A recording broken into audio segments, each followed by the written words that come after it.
नमस्कार भक्तजन हो. ही श्री नवनाथ भक्तिसार या ग्रंथातील दुसऱ्या अध्यायाची कथा.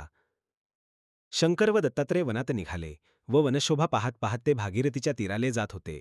तो त्यांची नजर मच्छिंद्रनाथाकडे गेली. त्याची स्थिती पाहून या कलीमध्ये दृढनिश्चयाने कडकडीत तप करण्याचे त्याच्या वृत्ताबद्दल त्यांना विस्मय वाटला. मग आपण तिथे एक ठिकाणी उभे राहून शंकराने दत्तात्रयास मच्छिंद्रनाथाकडे विचारपूस करण्यासाठी पाठविले. मग दत्तात्रय मच्छिंद्राजवळ जाऊन उभा राहिला व कोणत्या इच्छेस्तव आपण येथे तप करीत आहात वगैरे खुलासा विचारू लागला. तेव्हा मच्छिंद्रनाथाने डोळे उघडून दत्तात्रयाकडे पाहिले. मग मान हलवून नमन करून म्हटले, महाराज, आज मला इथे 12 वर्षे झाली, पण आज पावे तो मी ह्या अरण्यात कोणीच मनुष्य पाहिला नसता. आपण आज एकाएकी मला विचारित आहात, त्या अर्थी आपण कोण आहात हे प्रथम मला कळवावे, व ज्या अर्थी आपले दर्शन झाले आहे त्या अर्थी आपण आता माझी मनोकामना पूर्ण करून जावे. ते ऐकून दत्तात्रय सांगू लागला, मी अत्री ऋषीचा पुत्र आहे. मला दत्तात्रय असे म्हणतात. आता तुझी इच्छा काय आहे ती मला सांग. हे ऐकूनच आपली तपश्चर्या फळास येऊन केल्या कर्माचे सार्थक झाले असे मानून व सर्व नेमधर्म सोडून मच्छिंद्राने दत्ताच्या पायांवर मस्तक ठेविले. त्यास प्रेमाचा पाझर सुचल्याने नेत्रांतून एकसारखे पाणी वाहू लागले. तेणेकरून दत्ताचे पाय धुतले गेले. नंतर तो दत्तात्रयास म्हणाला, महाराज, आपण साक्षात भगवान आहात. शंकर, विष्णू व ब्रह्मदेव या तिघांचे रूप एकवटून आपण अवतरला आहात. असे असता माझा विसर तुम्हास पडला तरी कसा. आता माझे सर्व अपराध पोटात घालून माझा अंगीकार करावा. असे बोलून पुन्हा पुन्हा पाया पडू लागला. मग दत्तात्रयाने त्यास सांगितले की तू चिंता करू नकोस, तुझ्या मनोकामना पूर्ण होतील. असे बोलून आपला वरदहस्त त्याच्या मस्तकावर ठेविला आणि कानात मंत्राचा उपदेश केला. तेणेकरून मच्छिंद्रनाथाचे अज्ञान तत्काळ निघून गेले व तत्क्षणी सर्व चराचर ब्रह्ममय दिसू लागले. मग शंकर व विष्णू कोठे आहेत ते मला सांग असे दत्तात्रयाने त्यास विचारल्यावर त्याने उत्तर दिले की ईश्वरावाची मला दुसरे काही दिसत नाही. सर्व ठिकाणी ईश्वराची व्याप्ती आहे. हे त्याचे भाषण ऐकून व एकभावना झालेली पाहून दत्तात्रय त्याचा हात धरून त्यास घेऊन जाऊ लागला. मग हा पूर्वीचा कविनारायण असे जाणून शंकराने मच्छिंद्रनाथास पोटाशी धरिले आणि त्याचकडून सकल सिद्धींचा अभ्यास करविण्याची दत्तात्रयास सूचना केली. मग दत्तात्रयाने त्या सर्व विद्यांचा मंत्रोपदेश केला आणि कानफाड्यांचा संप्रदाय नाथ संप्रदाय निर्माण करून दत्तात्रय व शंकर निघून गेले. मग मच्छिंद्रनाथही तीर्थयात्रा करावयास निघाला. मच्छिंद्रनाथ तीर्थयात्रा करीत करीत सप्तशृंगीस गेला. तेथे त्याने भक्तिपूर्वक अंबेचे दर्शन घेतले व स्तुती केली.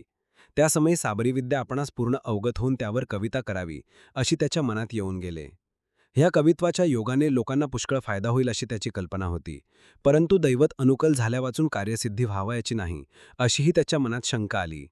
मग त्याने 7 दिवसापर्यंत अंबेसन्निध अनुष्ठान केले. तेव्हा अंबा प्रसन्न झाली व कोणता हेतू मनात धरून तू हे अनुष्ठान करीत आहेस ते मला सांग म्हणून म्हणाली. त्याने सांगितले की मातोश्री, साबरी विद्येवर कवित्व करावयाचे माझ्या मनात आले आहे, तरी माझा हेतू पूर्ण होण्यासाठी मला उपाय सांगावा. मच्छिंद्रनाथाचा असा मनोदय जाणून तुझे मनोरथ पूर्ण होतील असा देवीने त्यास आशीर्वाद दिला. मग त्याच्या हातात हात घालून ती त्यास मार्तंड पर्वतावर घेऊन गेली. तेथे एक मोठा वृक्ष होता. तेथे मंत्रोक्त हवन केल्यावर वृक्ष सुवर्णासारखा देदीप्यमान असा त्यास दिसू लागला. तसेच झाडांच्या फांद्यावर नाना देवते बसलेली आहेत असेही त्यास दिसू लागले. असा चमत्कार अंबिकेने त्यास दाखविला. ती सर्व देवते मच्छिंद्रनाथाकडे पाहत होती पण बोलत चालत नव्हती. नंतर अंबेने त्यास सांगितले की तू आता येथून ब्रह्मगिरीच्या जवळच अंजन पर्वत आहे. तेथे महाकालीचे स्थान आहे. तेथे जाऊन भगवतीला नमस्कार कर. तेथून दक्षिणेकडे नदीवर जा. तेथे उदकाने भरलेली श्वेतकुंडे दिसतील. त्यातील शुक्लवेल तोडून एक एक कुंडात टाक. ती कुंडे 100 आहेत, पण ज्यांचा कुंडात तो वेल सजीव दिसेल त्यात स्नान करून उदक प्राशन कर. तेणेकरून तुला मूर्छना होऊ लागल्यास 12 आदित्य स्मरून जप करवा म्हणजे पुढचा मार्ग दिसेल. नंतर काचेच्या कुपीत तेथील उदक घेऊन 12 आदित्यांचे नामस्मरण करीत वृक्षास घालावे म्हणजे सर्व देवते प्रसन्न होऊन वरदान देतील. हा कार्यभाग एका खेपेस न झाल्यास 6 महिन्यापर्यंत अशाच खेपा घालून हा करावा. दर खेपेस एक एक देवता प्रसन्न होईल. असे सांगून देवी आपल्या स्थानी गेली. मग मच्छिंद्रनाथ अंजन पर्वतावर गेला. तेथे त्याने महाकाळीचे दर्शन घेतले. शुक्लवेल घेऊन कुंडे पाहावयास लागला. इतक्यात त्याने देवीने सांगितल्याप्रमाणे 100 कुंडे त्याच्या पाहण्यात आली. त्यात त्याने शुक्लवेल टाकला. पुन्हा परत येऊन पाहू लागला. तो आदित्य नामक कुंड टाकलेल्या वेलास पाने आलेली दिसली. मग त्याने त्या स्नान केले व उदक प्राशन करीताच त्यास मूर्छना आली. म्हणून त्याने देवीच्या सांगण्याप्रमाणे 12 आदित्यांच्या नामस्मरणाचा जप चालविला. इतक्यात सूर्याने त्याचजवळ जाऊन कृपादृष्टीने पाहून त्या सावध केले आणि मस्तकावर हात ठेवून तुझे सकल मनोरथ पूर्ण होतील म्हणून वर दिला. सूर्याने वरदान दिल्यानंतर मच्छिंद्रनाथ काचेची कुपी पाण्याने भरून घेऊन मार्तंड पर्वतावर गेला आणि त्या मोठ्या अश्वत्थ वृक्षाच्या पाया पडला. सूर्याचे स्मरण करून ते उदक घालताच तेथे सूर्य प्रसन्न झाला व काय हेतू आहे म्हणून विचारले. तेव्हा त्याने सांगितले की कविता करावी असे माझ्या मनात आहे, तर त्वा सहाय्यभूत होऊन मंत्रविद्या सफल करावी. मग सूर्य त्याचे हेतू पूर्ण होण्यासाठी त्यास सर्वस्वी सहाय्यभूत झाला. याप्रमाणे मच्छिंद्रनाथाने 7 महिने ये जा करून सारी देवता प्रसन्न करून घेतली आणि साबरी विद्येचा एक स्वतंत्र ग्रंथ रचून तयार केला. मच्छिंद्रनाथ तीर्थयात्रा करीत फिरत असता बंगाल्यात चंद्रगिरी गावी गेला. तेथे सुराज म्हणून एक ब्राह्मण होता. त्याच गावी सर्वपदयाळ या नावाचा एक वसिष्ठ गोत्री गौड ब्राह्मण राहत असे. तो मोठा कर्मठ होता. त्याची स्त्रीचे नाव सरस्वती. ती अतिरूपवती असून सद्गुणी असे, पण पुत्रसंतती नसल्याने नेहमी दिलगीर असे. त्या घरी मच्छिंद्रनाथ भिक्षेकरिता गेला. त्याने अंगणात उभे राहून अलग शब्द केला आणि भिक्षा मागितली. तेव्हा सरस्वती बाहेर आली. तिने त्या सासनावर बसून भिक्षा घातली. नंतर आपली सर्व हकीकत सांगून संतती नसल्याने दिलगीर आहे असे त्या सुचविले व काही उपाय असला तर सांगावा म्हणून विनंती करून ती त्याच्या पाया पडली. तेव्हा मच्छिंद्रनाथाची तिची दया आली. मग त्याने सूर्यमंत्राने विभूती मंत्रून ते भस्म तिला दिले आणि सांगितले की हे भस्म रात्रीस निजतेवेळी खाऊन निज. हे नुसतेच भस्म आहे असे तू मनात आणू नकोस. हा साक्षात हरिनारायण जो नित्य उदयास येतो तो होय. तो तुझ्या उदरी येईल. त्या तुझ्या मुलास मी स्वतः येऊन उपदेश करेन. तेणेकरून तो जगात कीर्तिमन निघेल. सर्व सिद्धी त्याच्या आज्ञेत राहतील. असे बोलून मच्छिंद्रनाथ जावयासाठी उठले असता तुम्ही पुन्हा परत कधी याल म्हणून तिने त्यास विचारले. तेव्हा मी 12 वर्षांनी परत येऊन मुलास उपदेश करेन असे सांगून मच्छिंद्रनाथ निघून गेला. सरस्वतीबाईंना भस्म मिळाल्यामुळे अत्यंत हर्ष झाला होता. ती राख त्यांनी आपल्या पदरास बांधून ठेवली. मग ती आनंदाने शेजारिणीकडे बसावयास गेली. तिथे दुसऱ्याही 5-7 बायका आल्या होत्या व संसारासंबंधी त्यांच्या गोष्टी चालू होत्या.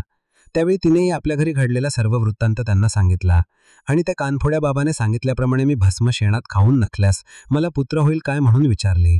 तेव्हा एके जणीने तिला सांगितले की त्यात काय आहे, असल्या धुळीने का पोरे होतात, तू अशी कशी त्याच्या नादी लागलीस कोण जाणे, आम्हाला ही चिन्ह नीट दिसत नाही. अशा तऱ्हेने त्या बायांनी तिच्या मनात किंतु भरविल्या. त्यामुळे ती हिरबुसले तोड करून आपले घरी गेली व गोठ्याजवळ केरकचरा शेण वगैरे टाकण्याची जी खाच होती त्या उकिडरात तिने ते भस्म टाकून दिले. नवनाथांचे एक भक्त ऑलवेज ब्लेस यांनी काही माहिती पाठवली आहे, ती खाली देत आहोत. गोरक्षनाथांच्या जन्माची कथा पुढे अध्याय 9 मध्ये आहेच. 12 वर्षानंतर मच्छिंद्रनाथ चंद्रगिरी गावात सरस्वतीच्या घरासमोर जाऊन उभे राहिले. त्यांना पाहून सरस्वती बाहेर आली. तिने नाथांना ओळखले. मुलगा कुठे आहे नाथांनी विचारले. मला मुलगा झालाच नाही तिने सांगितले. खोटं बोलू नकोस, त्या भस्माचे काय झाले नाथांनी प्रश्न केला. मी ते शेण टाकण्याच्या जागी नेऊन टाकले. योगीराज मला क्षमा करा, मला ती जागा दाखव. तिने नाथांना ती जागा नेऊन दाखवली. हे प्रतापवंता, हरिनारायणा, सूर्यसुता, तू जर गोवऱ्यात असलास तर बाहेर ये. गुरुराया, मी इथं आहे. गोवऱ्यांची रास मोठी आहे, तुम्ही मला बाहेर काढा. मच्छिंद्रनाथांनी लगेच खाच उकरून त्या मुलास बाहेर काढले. तो तेजपुंज पुत्र बाहेर येताच सूर्यासारखा प्रकाश पडला. सरस्वतीला पश्चाताप झाला. मच्छिंद्रनाथ त्या मुलास आपल्याबरोबर घेऊन गेले.